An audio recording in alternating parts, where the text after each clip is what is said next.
Great, thank you, Barry. So I'm going to be talking to you today about some of the research that we've been doing on Nosema over the last couple of years.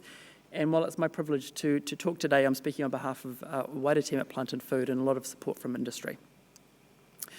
So this is a topic we've touched on a few times previously, but just to provide a bit of background, there are two species of Nosema. Nosema apis, which has been in Western honeybees in New Zealand since honeybees arrived, and I could pretty safely say that every beehive in New Zealand is going to have Nosema apis in some way, shape or form, and a new pathogen, excuse me, called Nosema cerana, which has been in New Zealand since around about 2010. It was detected in 2010, and it's fairly widespread throughout the North Island, but somewhat more limited in its distribution in the South Island. These two pathogens are very similar. They're gut pathogens of honeybees, and at the bee level, they have the effect of shortening the lifespan of the honeybee through immune suppression and other bits and pieces. But when a colony ends up with a very, very high level of Nosema infection, either Nosema apis or Nosema cerana, we have a condition that used to be called spring dwindling disease. And this is where a beekeeper would do their first round in early spring. All of their colonies would look strong and growing and ready to collect a large honey crop. And then the beekeeper would come back sort of 3 weeks later to find that the population had essentially disappeared. The queen would still be there. She'd be running around and perfectly viable. There'd be a couple of hundred bees, plenty of brood, but it was basically chilled, and plenty of supplies. So all that had happened was the entire workforce of the colony had completely disappeared. And we became interested in Nosema at Plant and Food when this condition of spring dwindling disease was observed in a very widespread way throughout Coromandel and the Wairarapa in 2014. And the estimates in the Coromandel were that as a result of this, there was a drop in honey production of between 40 and 60%, which is significant, and even more so when you consider that was largely Manuka honey. The other thing that I just wanted to emphasise at this point is that this spring dwindling disease, which is something that we can see and diagnose as beekeepers, is really the extreme end of infection. That below that, there is sort of a subclinical level of infection where Nosema apis and Nosema cerana is present. It's a bit of a drag on the fitness of the hive, but it's not something that we can see as beekeepers. And the estimates that I've seen around that is that sort of subclinical chronic Nosema apis costs about 5% of the honey crop, and subclinical chronic Nosema cerana costs up to about 30%. So even if you don't have this extreme spring dwindling disease, it's still worth thinking about trying to manage Nosema in your operation. So back in 2015, 2016, when we became more interested in Nosema, we had a bit of a look to understand how it's transmitted. And while Nosema can be transmitted from bee to bee, a more significant cause of transmission is in fact infected hiveware. So an unwell bee will defecate in the hive, contaminate the comb, and then as that comb's reconditioned for reuse, the next generation of bees is infected. So hiveware is a key route of transmission. And so that wet box that you've had in your barn for a year will, if it came from a hive that had Nosema, it will still have those spores on it and will infect the hive that you then put it on. So it's a very resilient spore, and it's transmitted by hiveware. Back in the 1940s in the UK, looking at Nosema apis, some research scientists there decontaminated their hiveware by fumigation, shifted infected colonies into the hiveware, saw a reduction in Nosema and an increase in fitness. So this was an idea we wanted to investigate in New Zealand in the context of Nosema cerana in particular.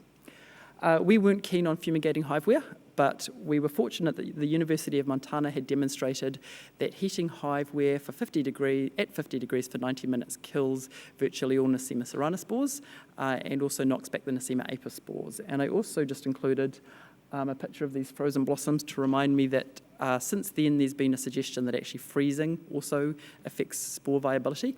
That's not something that we have worked on yet, but most people have a minus 20 degree freezer which they could use at home, whereas not many people have a scientific drying oven like we do.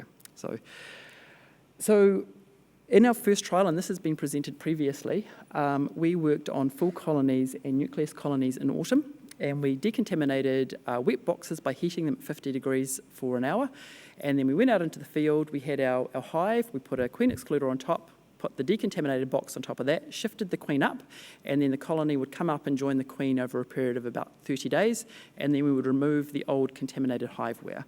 First thing we noticed was that there was a big improvement in I can't go backwards, but there was a big improvement in brood viability.